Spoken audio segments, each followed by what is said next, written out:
नमस्कार मित्रों, एक बेहतरीन कविता के साथ मैं फिर से आपसे रूबरू होने आ गया हूँ। आज की कविता का शीर्षक है बेजुबान। तो मैंने उनकी आवाज़ लिखने की कोशिश की है और आप सुनने और आगे बढ़ाने का प्रयास करें। तो एक रोज़ धूप को महसूस कर चौखट पर मैं अकेला बैठा था, फिर पैरों में होने वाली गुदगुदी का आहट कैसा था। कौन है जो मेरे पैरों को चाट रहा है, जो दुख भी मुझसे बांट रहा है। रात की रोटी का कर्ज इतना क्या कि सुबह तक मेरी राह ताक रहा है। शायद कैद होने के डर से छिप रहा था मेरे गोदी में आकर, जैसे सरकार से गुहार लगा रहा, मत ले जाओ मुझे इनसे छुड़ा कर। लाखों खूबी है मुझ में, वफादारी के सिवा भी काम अनोखा करता हूँ। थोड़ा सा अब तो बस ना समझ हूँ, कोई पत्थर मारे तभी भूखा करता हूँ। साहब के साथ बिस्कुट खाता हूँ, बदले में रक्षा कर देता हूँ। कोई पैसे भी नहीं लेता हूँ और पूरे मोहल्ले की सुरक्षा कर देता हूँ। सारी बात चुपचाप सुनता, निस्वार्थ भाव से, नहीं कोई अभिलाषा में। साहब के दिल से पूछ के देखो, उतरी आऊँगा उनके प्यार के परिभाषा में।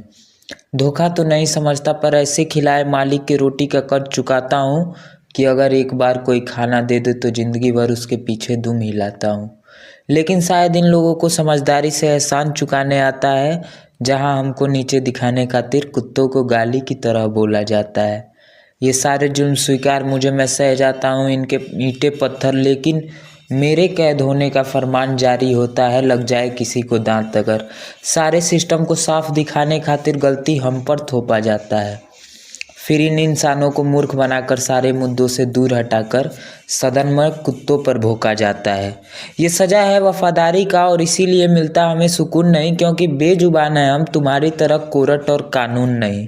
ये कैसा इंसाफ एक तरफा या सद्भावना है तुम्हारे बनाए समाज में।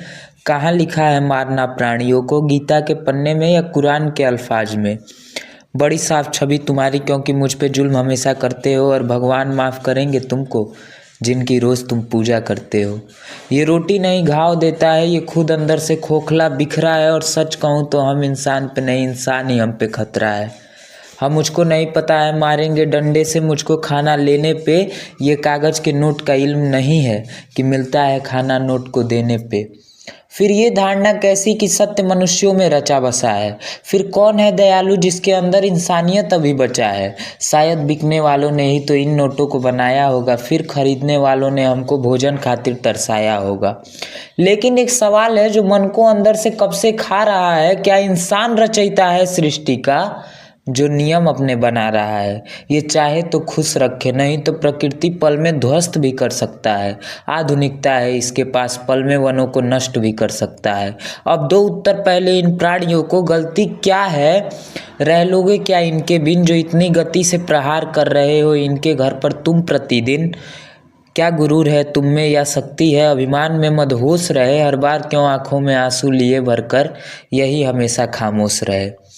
तुम्हारी एक त्रुटि के चलते इनके पूरे प्रजाति को दंड दिया जाता है, तुम्हारे मन को बहलाने खातिर, मनोरंजन खातिर इनको कैद किया जाता है।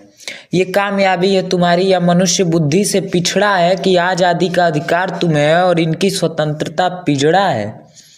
हक तुमने रब को दिया है, तुम दो प्रताड़ना या प्यार करो, चाहे मार दो स्वाद भोजन खातिर या चमड़ी का व्यापार करो। मोर पंख के खातिर मरता है, शहद बचाने हेतु मधुमक्खी मरती है डंकों से। दांतों की कुर्बानी हेतु गेंडा हाथी मरते हैं, हिरन मरते हैं शिकारी के आतंकों से। अपने राजा का स्वभाव त्याग कर शेर चिड़ियाघर में बेचारा जाता है, और बच जाए पंछी कुछ तो रेडिएशन के चलते मारा जाता है। फिर फेसबुक और सोशल मीडिया पर ये इंसान कर्तव्यवान बनते हैं, संपूर्ण नदी का पानी दूषित कर कटोरी में रखकर महान बनते हैं। शायद इनमें धैर्य कहीं है, इनके दर्द का हमें एहसास नहीं है, क्योंकि बोल सकते हैं हम और इनके पास आवाज़ नहीं है। सच कहूँ तो भगवान को इंसान से बेहतर समझते हैं ये, आँखों में तुम्हारी आंसू को चुपचाप रहकर समझते हैं ये लाख मित्र से बेहतर हैं, बस अभिमान में मनुष्य आंखें खोल नहीं सकता। तुम्हारे दुख में उदास तुमसे ज़्यादा है, लेकिन वो बेजुबान बेचारा कुछ भी बोल नहीं सकता। मन पढ़ना जानते हैं ये, जिनके तुम मन के अनुसार मोल रखते हो, और शायद किसी ने सही कहा है, इंसानों से कभी ना वार्तालाप करता अगर जानवर बोल सकते तो।